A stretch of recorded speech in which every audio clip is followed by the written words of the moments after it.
ওইদিকে বাড়ানির পথ না ভাইয়া সে তিনতলা থেকে জাপ দিয়া জমিনের মধ্যে পড়ছে। আমরা কেউ হেল্প করছি না। ওটা তিনজি একটা বাস জল্লা করে চাই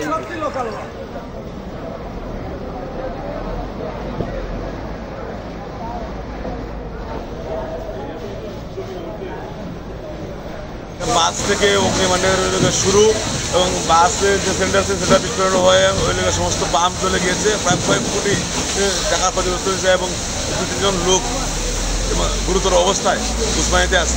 আমরা ঘুমের মধ্যে ভাই বন্দি, আমরা তিনতলা থেকে যাচ্ছি, আমরা কেউ হেল্প করছি না, কেউ হেল্প করছে না। ঘুমের মধ্যে আমরা বন্দি, আমরা ঘরের মধ্যে বন্দি। আগে দেখছি তো ওইখানে ভয়াবহ অবস্থা, মানে বাসে আগুন, গাড়িতে আগুন।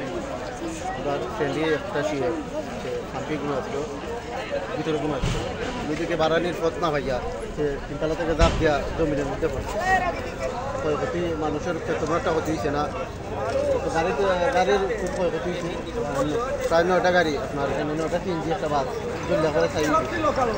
আমরা ততটুকু এখানে যে আগুনের শুরু থেকে শেষ পর্যন্ত ছিল সিএনজি স্টেশনের পক্ষের লোক উনি, ওনার কাছ থেকে যতটুকু আমরা জানতে পারছি যে বাসে ওই যে বাসটা ছিল বাসের মধ্যে তেল নিচ্ছিল, মানে ওই যে গ্যাস নিচ্ছিল আর কি। ওই যে বাসটা ওই সময় গ্যাসের নাকি 38 লিটার ঢোকার পরে এই আগুনটা ছিল, আগুন লাগবে স্টার্ট।